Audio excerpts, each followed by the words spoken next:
Hello students, good morning of all you. आज हम लोग को नाइन्थ में फिजिक्स में जो टॉपिक पढ़ना है वो टॉपिक है variation in the value of small g. Mainly आज हम लोग जो टॉपिक पढ़ेंगे, ठीक है, वो स्मॉल जी की वैल्यू के बारे में पढ़ेंगे। इसके पहले हम लोग पढ़ चुके हैं, केपलर्स लॉ पढ़ चुके हैं और यही स्मॉल जी का फार्मूला ड्राइव किए हैं, यानी एक्सीलरेशन ड्यू टू ग्रेविटी। तो उसी टर्म में आज हम लोग आगे पढ़ेंगे स्मॉल जी की वैल्यू है क्या और कहाँ पे इसकी वैल्यू कितनी होती है। तो अर्थ सरफेस पे इसके पहले हम लोग कैलकुलेट कर चुके हैं 9.8 होती है, ठीक है। तो उसी टर्म में आगे पढ़ेंगे क्या स्मॉल जी की वैल्यू और कहीं पे चेंज होती है कि नहीं।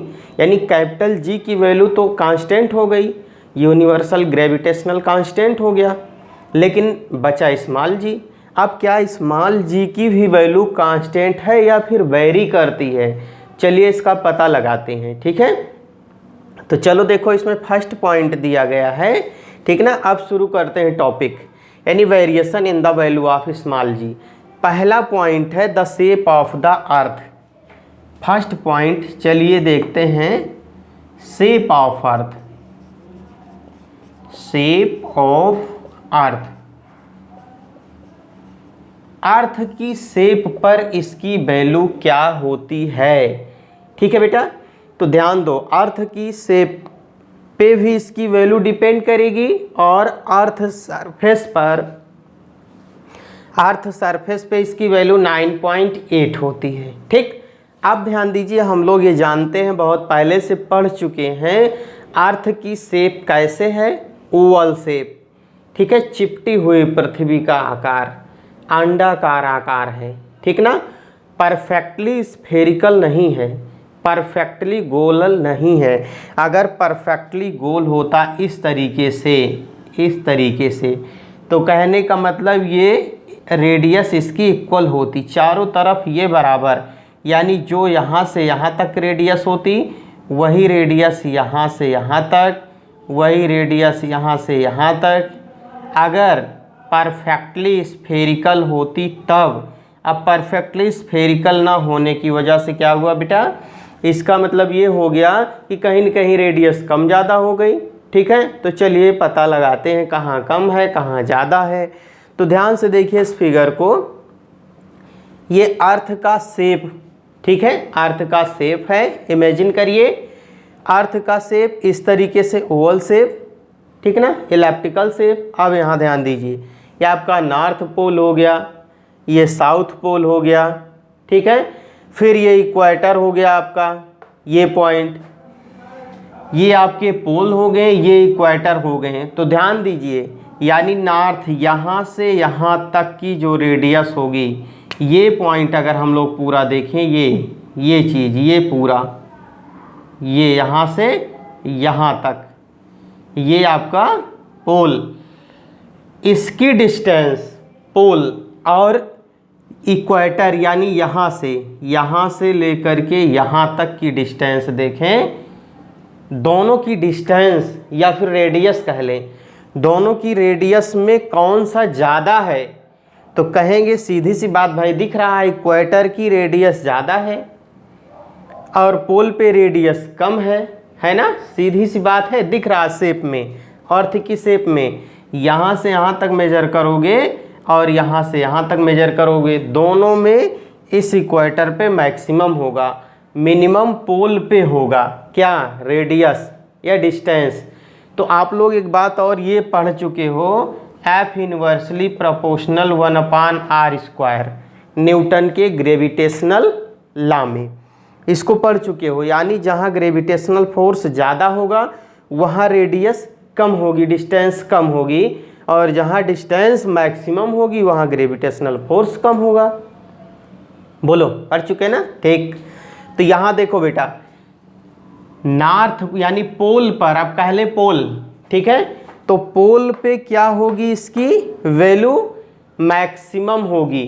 क्यों मैक्सिमम होगी, क्योंकि यहाँ पर, ठीक है, बोलो, यहाँ पे ग्रेविटेशनल फोर्स मैक्सिमम है, इसलिए स्मॉल जी की वैल्यू भी क्या होगी, मैक्सिमम होगी पोल पर, ठीक है, पोल पर मैक्सिमम होगी और इक्वेटर पे क्या हो जाएगी वैल्यू इसकी मिनिमम हो जाएगी। क्यों हो जाएगी? Newton universal law of gravitation के ही कॉन्सेप्ट पे। देखिए ध्यान से, यहाँ इक्वेटर पे रेडियस ज़्यादा है, रेडियस ज़्यादा होने के नाते एफ फोर्स कम लगेगा। यहाँ पोल पर रेडियस कम है, इसलिए यहाँ पे क्या होगा, ग्रेविटेशनल फोर्स मैक्सिमम लगेगा और वैल्यू यहाँ पे भी यहाँ स्मॉल जी की वैल्यू मैक्सिमम हो जाएगी। ठीक है, तो आप कह सकते हो अर्थ की शेप पर, ठीक ना, तो ई पोल पे क्या हो जाएगी, मैक्सिमम हो जाएगी, पोल पर वैल्यू मैक्सिमम और इक्वेटर पे वैल्यू मिनिमम। ये आर ई और आर पी डिनोट किया गया। आर ई का मतलब रेडियस ऑफ अर्थ और ये रेडियस ऑफ पोल, यानी R e equator, p pole, radius of pole, radius of earth. ठीक, तो पहला पॉइंट यानी अर्थ की शेप पे डिपेंड करती है स्मॉल जी की वैल्यू, और यहाँ पोल पे मैक्सिमम होगी, इक्वेटर पर मिनिमम होगी। सेकेंड पॉइंट देखो बेटा, अगर एच हाइट पे हम लोग चलें, एच हाइट पर ऊपर चलते हैं, तब वैल्यू क्या होती है, व्हेन ऑब्जेक्ट, देखिए when object goes from H height on the surface of earth. अगर सरफेस ऑफ अर्थ, यहाँ से अर्थ की सरफेस पे, ठीक है, अर्थ की सरफेस पे से एच हाइट जाने पर स्मॉल जी की वैल्यू क्या होती है, तो वेरी करेगी, डिक्रीज होगी धीरे धीरे। और एच हाइट से जाओगे ना तो धीरे धीरे क्या हो जाएगी, कम हो जाएगी, कम होती होती एकदम कम हो जाएगी, वैक्यूम में पहुंच जाओगे, कुछ नहीं रह जाएगी। ठीक है, यानी बहुत स्लो हो जाएगी जैसे जैसे जैसे आप एच हाइट पे जाओगे।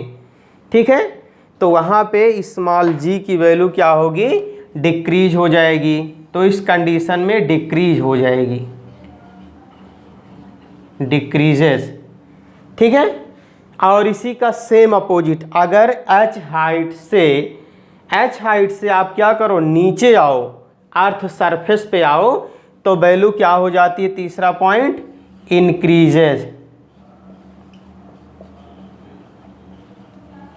Increases when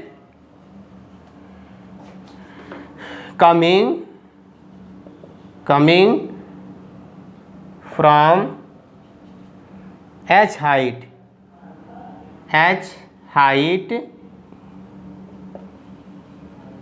on the surface of अर्थ। कहने का मतलब, अगर एच हाइट से ऊपर से आ रहे हो कहाँ पे, अर्थ सरफेस पे, तो स्मॉल जी की वैल्यू क्या हो जाएगी, कम हो जाएगी, मिनिमम हो जाएगी। 3 पॉइंट हम लोग पढ़ लिए। ठीक है, 3 पॉइंट हो गया। चौथा पॉइंट देखिए, फोर्थ पॉइंट ये है, ठीक है, अगर हम लोग डेप्थ ऑफ द अर्थ के डेप्थ में जा रहे हैं, ठीक है, अर्थ के डेप्थ में जा रहे हैं, तब वैल्यू क्या होगी, वैल्यू क्या हो जाएगी, यानी समुद्र में जाएं, नीचे जाएं, नदी में जाएं, तालाब में घुस जाएं, कुएं में, वेल में निकल जाएं, यानी अंदर को जाएं, तब भी वैल्यू क्या होती है, धीरे धीरे डिक्रीज होती है। ठीक है, तो when,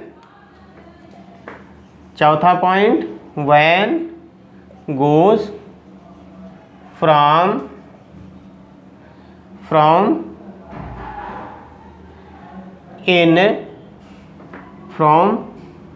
the surface of earth in depth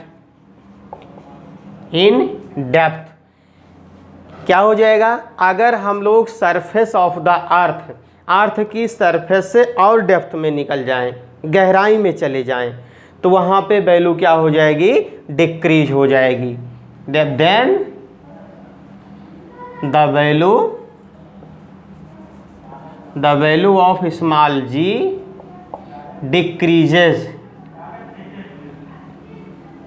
decreases, ठीक है।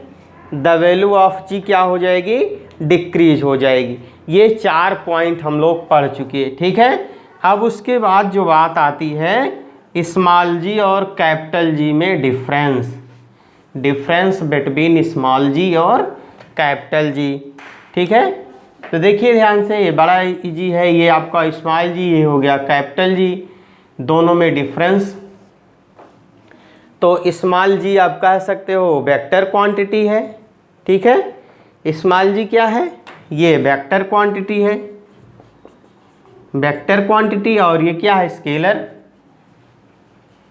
स्केलर क्वांटिटी है। इसकी वैल्यू देख लीजिए, तो इसकी वैल्यू हो जाएगी 9.8 और इसकी वैल्यू हो जाएगी 6.67 इंटू 10⁻⁻11। यूनिट भी लिखना चाहो तो लिख दो, न्यूटन मीटर स्क्वायर पर केजी स्क्वायर। यहाँ भी यूनिट लिखना चाहें तो यूनिट लिख दें मीटर पर सेकेंड स्क्वायर। 2 पॉइंट हो गया, 2 डिफरेंस, ठीक है। 2 डिफरेंस दोनों में हो गया। उसके बाद फिर देखिए तीसरा डिफरेंस, ठीक है, स्मॉल जी, ठीक है, एक्सीलरेशन ड्यू टू ग्रेविटी है, और ये कैपिटल जी क्या है, यूनिवर्सल ग्रेविटेशनल कांस्टेंट है, ये वेरी करती है। The value variation in value of small ji.